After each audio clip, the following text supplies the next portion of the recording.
I have thought long enough, and I have decided that I will convert to Islam. If Muslims can answer one question. I promise, I swear, if Muslims can answer this one question, solve this one problem, then I will convert to Islam. I will say my Shahada right here, live. Afterwards, I will apologize for everything that I have said and done, and then I will delete this channel and you will never hear from me again.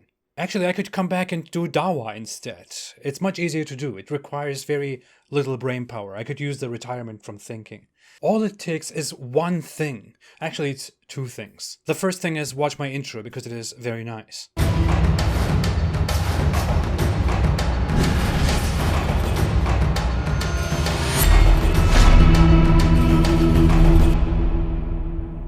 Okay, now that we're done with that, let us come to the challenge. In chapter 27, verse 64 of the Quran, the book says something that I find very funny. It says, "Who designs creation and then repeats it, and provides for you from the heaven and the earth? Is there a deity besides Allah? Say, produce your proof if you are truthful."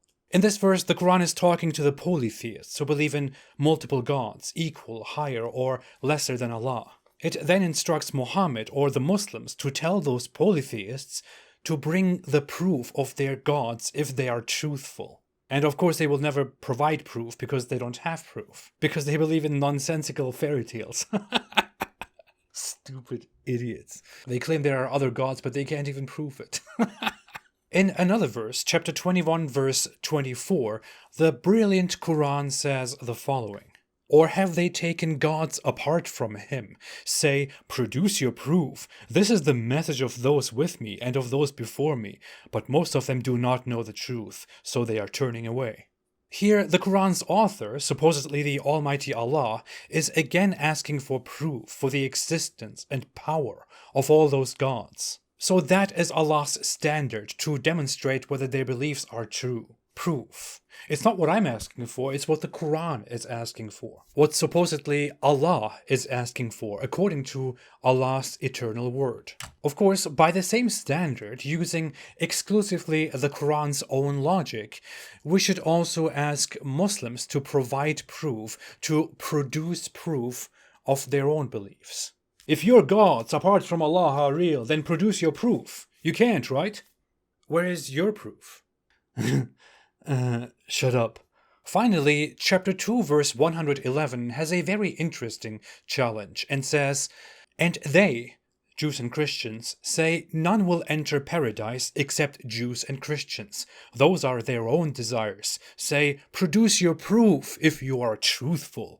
This is a very funny one, because in this one, the Quran doesn't ask people to present proof for their God. It tells Jews and Christians to prove that only Jews and Christians go to heaven. This Quran verse is among the very early revelations and the very early interactions between Islam and Jews and Christians. In the following verse, it even says that everybody who submits to Allah will go to heaven, which within context implies that Christians and Jews may also go to heaven. Ironically, the Quran changes its attitude toward Christians and Jews dramatically later on, and declares that those Jews and Christians who reject Islam will go to hell for eternity, and they are the worst of creatures, thereby declaring that only Muslims can go to heaven, as reiterated in this beautiful verse, which says, "And whoever seeks a religion other than Islam, it will never be accepted, and in the hereafter he will be one of the losers."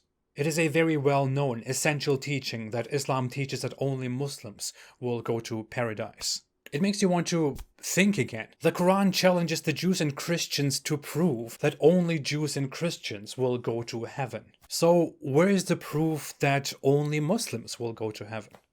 In fact, where is the proof that heaven even exists? Where is the proof that you will get virgins in heaven?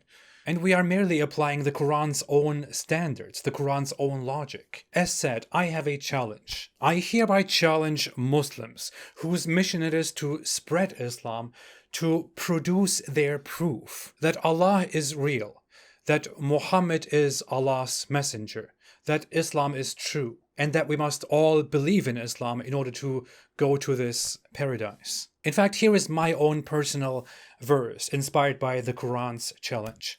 Do they claim that Allah is the almighty creator of the universe and everything that exists?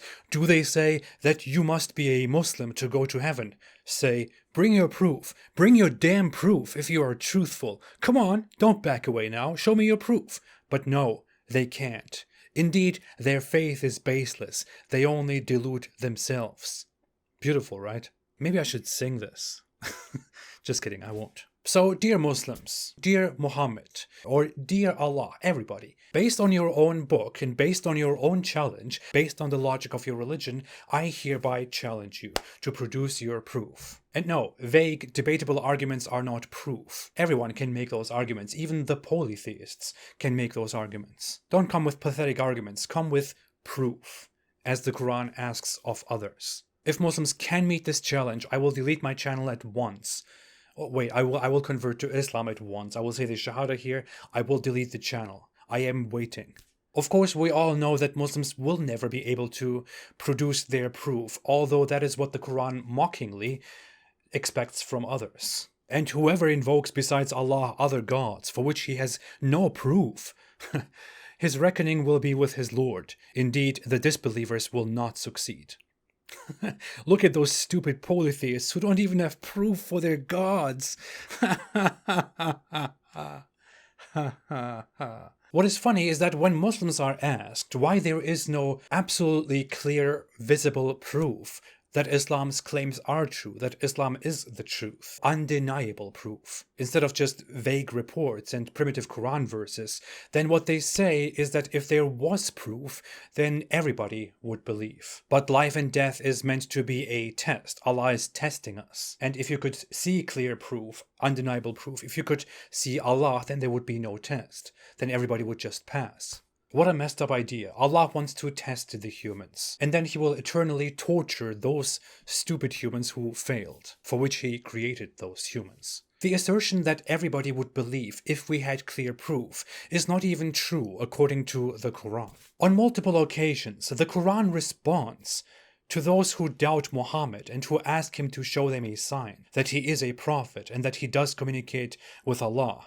What the Quran says in response to those doubters is, even if we did show very clear signs, they would not believe anyway. It says so in multiple different verses, in different ways. That's very convenient, isn't it? Muhammad is most likely the actual author of these Quranic verses, and he claims to speak for the Almighty God, the Almighty Allah. But when asked for proof, he simply says, even if I did show you proof, you would not believe anyway. You will see when you die. I can do the same. I'm a prophet, and I speak in the name of the Almighty Ellen. But don't ask me for proof. Forget it. Even if I did show you proof, you wouldn't believe anyway. You will see when you die. I don't know why I did that. But it's funny, isn't it? The Quran says, if your beliefs are true, then show me proof right now. But the same Quran, when others ask the Quran for proof, says, even if we did show them proof, they would not believe anyway. Just let them disbelieve. They will see. I challenge the Muslims out there, I ask the Muslims out there to be loyal to the message and the challenge of the Quran if they want to believe in it and want to preach it. Produce your proof. Or will you say that the challenge is unreasonable or incoherent? The Quran's challenge. I'm waiting right here to say the Shahada live. I'm not holding my breath though. Thanks for watching. Most of my videos are not monetized and don't play any ads, so you can watch them without those annoying ads. If you want to support me and if you like what I'm doing, if you want to see more, then please support me on Patreon or on apostateprophet.com. I will be back soon with more. Until then, have a great day and produce your proof or stay away from Islam.